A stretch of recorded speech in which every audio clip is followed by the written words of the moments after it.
Assalamualaikum warahmatullahi wabarakatuh.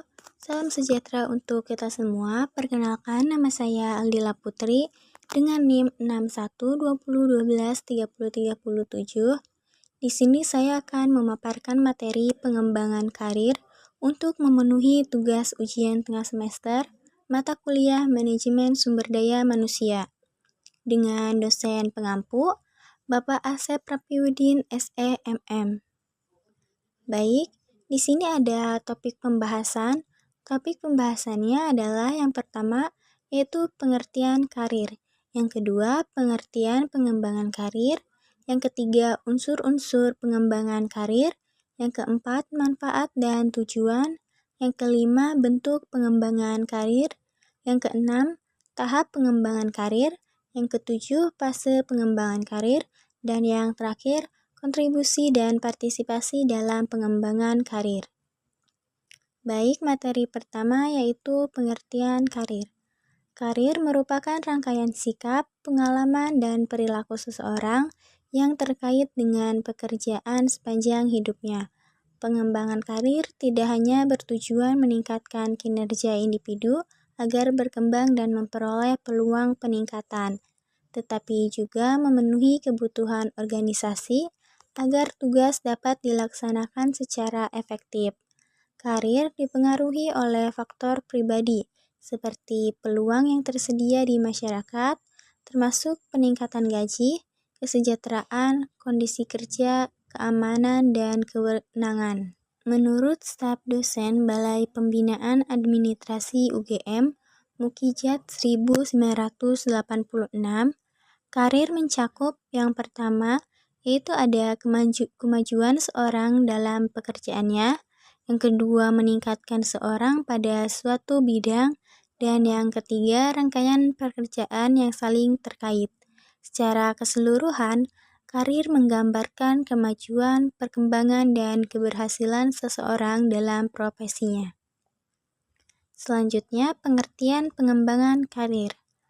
Menurut Bambang Wahyudin 1991, pengembangan karir adalah proses sistematis yang memberikan gambaran jelas tentang pola kemajuan jabatan seseorang berdasarkan rangkaian posisi yang pernah ditepati selama masa kerjanya. Sementara itu, Andre J. Dubrin menjelaskan bahwa pengembangan karir merupakan aktivitas yang membantu karyawan merencanakan masa depan karirnya agar ia dan organisasi dapat berkembang secara maksimal. Pembangunan karir berfokus pada kebutuhan minat dan kegiatan karyawan untuk meningkatkan status dalam jalur karir yang telah ditetapkan, sekaligus mendorong peningkatan pengetahuan, sikap, dan keterampilan. Plivo 1995 menambahkan bahwa program pengembangan karir yang efektif harus mencakup 3 unsur, yaitu membantu karyawan memahami kebutuhan karir mereka, menyediakan informasi mengenai peluang karir yang tersedia dalam organisasi, serta menyesuaikan kebutuhan dan kemampuan karyawan dengan peluang karir tersebut. Di sini ada unsur-unsur perkembangan karir. Pengembangan karir dalam suatu instansi bertujuan untuk memaksimalkan potensi sumber daya manusia sesuai dengan kebutuhan organisasi. Menurut Edwin B. Plivo 1995, program pengembangan karir yang baik terdiri dari 3 unsur utama.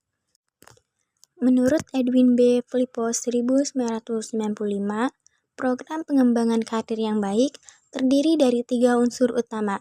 Yang pertama, membantu karyawan menilai kebutuhan karir internal, yaitu memahami tujuan minat dan arah karir yang ingin dicapai.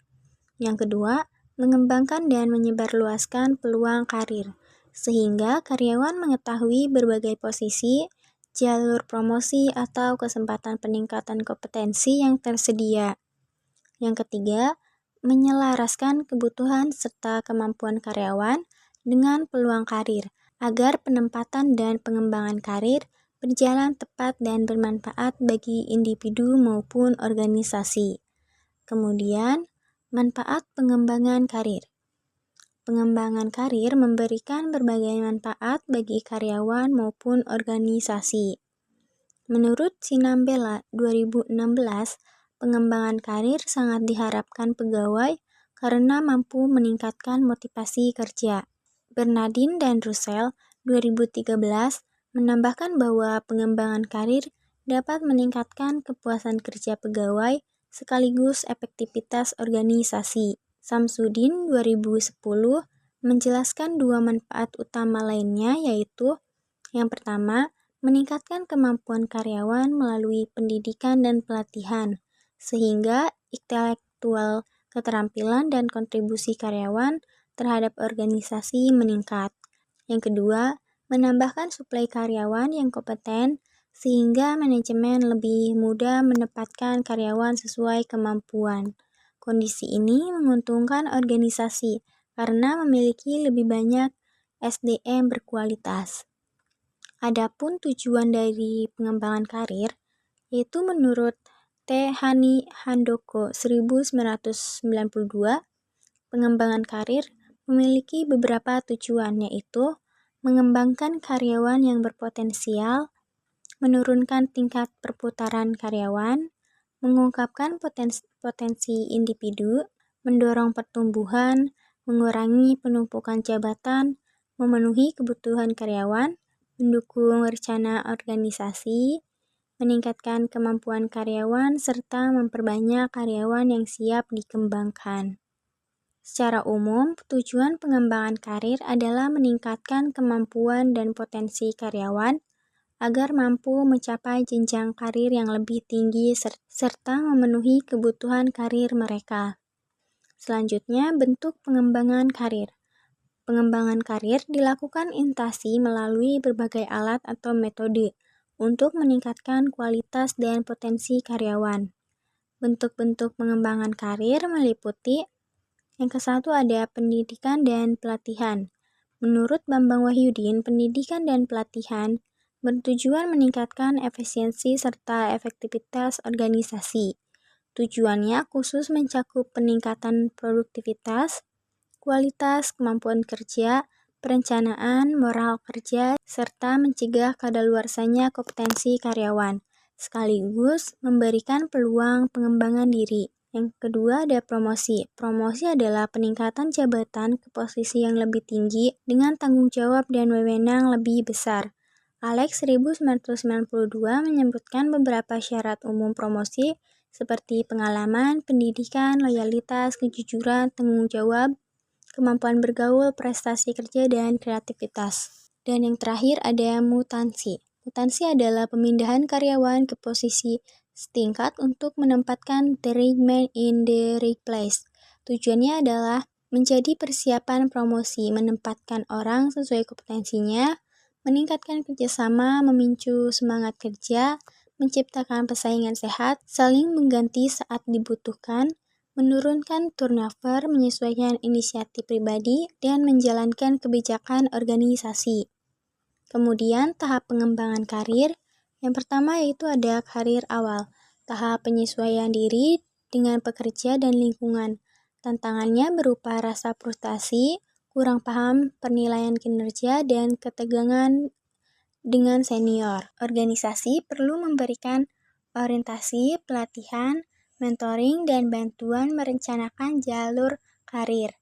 Yang kedua, karir pertengahan. Tahap stabil dan produktivitas ditandai dengan peningkatan tanggung jawab dan peluang promosi. Dukungannya dapat berupa penugasan baru, pelatihan kelanjutan, workshop, atau mutasi untuk menambahkan pengalaman. Pada tahap ini, karyawan juga bisa menjadi mentor. Yang ketiga, karir akhir. Tahap menuju pensiun dengan penurunan produktivitas, karyawan tetap berkontribusi melalui peran senior, pendelegasi tugas, dan pembimbing penerus, fokus pada persiapan pensiun serta mengatasi isu kemampuan yang mulai usang. Selanjutnya yaitu fase pengembangan karir. Yang pertama yaitu fase awal, memenuhi kebutuhan dasar bekerja. Yang kedua, fase lanjutan, fokus pada pencapaian dan harga diri. Yang ketiga, fase mempertahankan, menjaga posisi dan hasil yang dicapai. Dan yang terakhir, fase pensiun, keluar dari karir utama dan menetap aktivitas baru. Selanjutnya, partisipasi dalam pengembangan karir. Partisipasi adalah keterlibatan seseorang atau kelompok dalam kegiatan atau pengambilan keputusan. Menurut Juliantara, partisipasi mencakup peran warga dalam keputusan publik, baik langsung maupun perwakilan.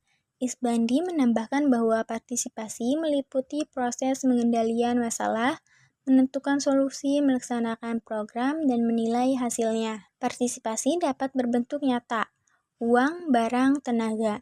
Yang tidak nyata, pemikiran, dan keputusan.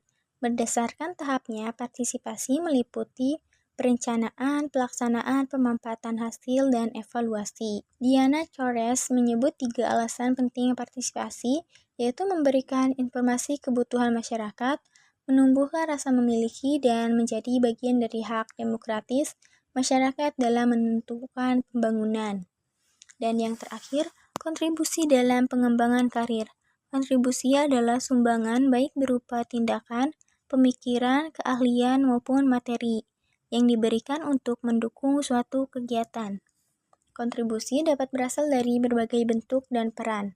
Kajian terdahulu membahas kemitraan dan manajemen pendidikan, namun belum banyak yang fokus pada partisipasi serta kontribusi masyarakat. Di sini ada kesimpulan dari materi pengembangan karir, yaitu karir adalah perjalanan kerja seseorang sepanjang hidup, sedangkan pengalaman. Di sini ada kesimpulan dari materi pengembangan karir, yaitu karir adalah perjalanan kerja seseorang sepanjang hidup, sedangkan pengembangan karir merupakan proses membantu karyawan mengendali kebutuhan, memanfaatkan peluang, dan meningkatkan kemampuan untuk mencapai jenjang lebih tinggi.